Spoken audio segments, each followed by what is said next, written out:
गांव में एक साहूकार के एक बेटा बहू थे। बेटा व साहूकार दोनों कुछ भी नहीं कमाते थे। बड़े बूढ़ों का धन था, उसे काम चलाते थे। जब भी बहू बाहर कचरा डालने जाती तो पड़ोसन उससे पूछती, बहू आज क्या खाना खाकर आई है? तब वह कहती, वही ठंडी बासी रोटी खाकर आई हूँ। एक दिन यह बात साहूकार के बेटे ने सुन ली। उसने अपनी माँ को सारी बात बताई और पूछा कि माँ, तू तो बहू को रोज गरम गरम खाना परोसती है, तब भी यह पड़ोसन से कहती है कि वही ठंडी बासी रोटी खाकर आई हूँ। तब उसकी माता बोली, बेटे मैं तो 4 थालियाँ बराबर गरम गरम खाने की परोसती हूँ। यदि तुझे मुझ पर विश्वास नहीं हो तो अपनी आंखों से देख लेना। तब दूसरे दिन बेटे ने तबीयत खराब का बहाना बनाया और चादर ओढ़कर लेट गया। उसने देखा बहू ने गरम गरम खीर खांड के भोजन किए। बहू नीचे उतरी तो बेटे ने उसका पीछा किया। पड़ोसन के पूछने पर बहू ने पड़ोसन से वही बात दोहराई।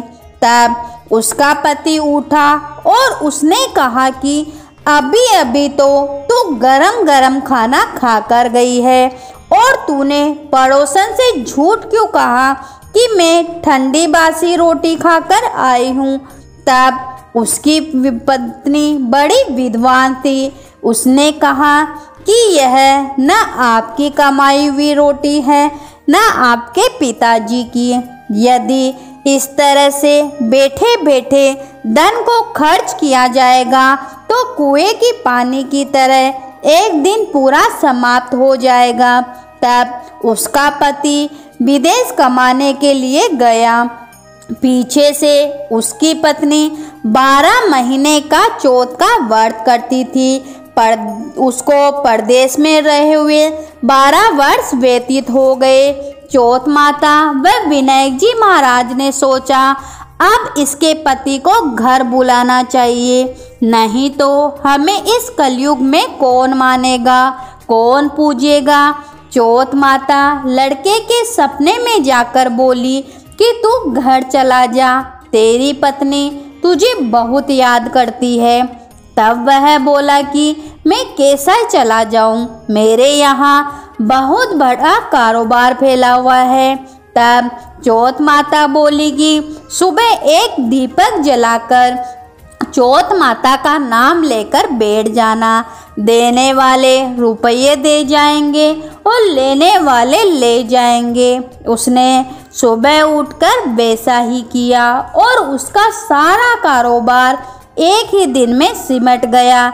जब वह घर के लिए रवाना हुआ तो रास्ते में उसे एक सांप आग के पास जाता हुआ मिला। लड़के ने सोचा सांप जल जाएगा तो उसने सांप को भगाने के लिए सिसकारी भरी, लेकिन तभी नागराज बोले कि हे पापी दुष्ट, मैं तो सांप योनि से मुक्त हो रहा था, लेकिन तूने मुझे सिसकार दिया, इसलिए अब मैं तुझको डसूंगा।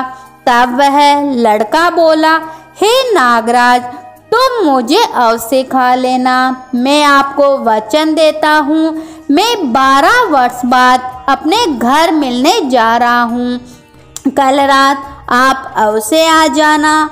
जब पति घर आया तो वह उदास था।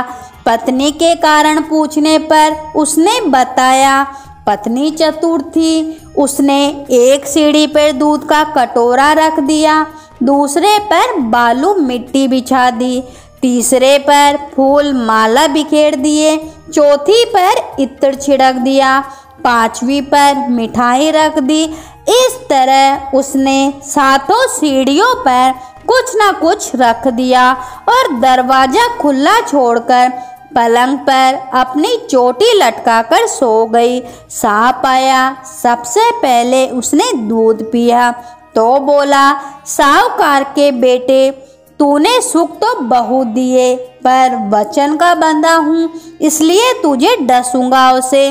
सातों सीढ़ियों पर उसने ऐसा ही कहा। जैसे ही वो उसको डसने लगा, चौथ माता और विनायक जी महाराज ढाल व तलवार बन गए और उस सांप के 4 टुकड़े कर दिए। पूंछ का एक टुकड़ा लकड़ी की जूती में जाकर गिरा। सांप ने सोचा कि जब यह जूता पहनेगा तब इसको डस लूँगा। तभी वहाँ बहुत सारी चींटियाँ आ गई। उसने कहा, यह स्त्री हमें रोज शक्कर व आटा खिलाती है, इसलिए इसकी रक्षा करनी चाहिए। चींटियों ने उस पर हमला कर दिया और उसकी पूंछ को पोली कर दी।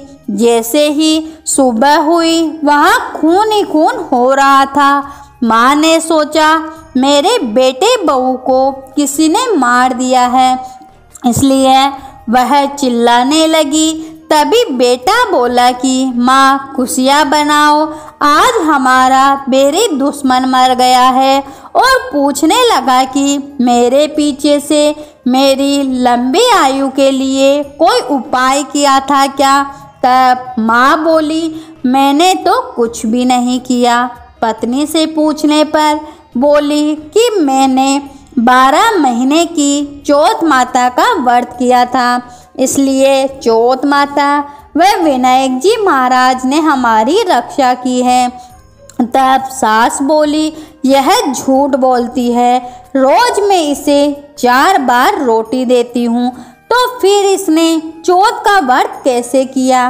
तब बहू बोली कि 1 महीने में 1 बार गाय को खिलाती, 1 मेहतरानी को देती, 1 जमीन में गाड़ देती, 1 शाम का खाने में चंद्रमा को अर्घ देकर खाती।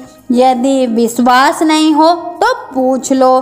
तब गाय माता से पूछा तो वह हंसने लगी और पलाश के फूल उसके मुंह से गिरने लगे। जमीन में खोद कर देखा तो रोटियों की जगह सोने के चक्कर थे। मैत्राली से पूछा तो उसने भी हाँ भर दी। हे चौथ माता, जैसे आपने उसके पति की रक्षा करी, वैसे हम सबकी रक्षा करना, सबकी मनोकामना पूरी करना। तो बोलो चौथ माता और विनायक जी महाराज की जय हो।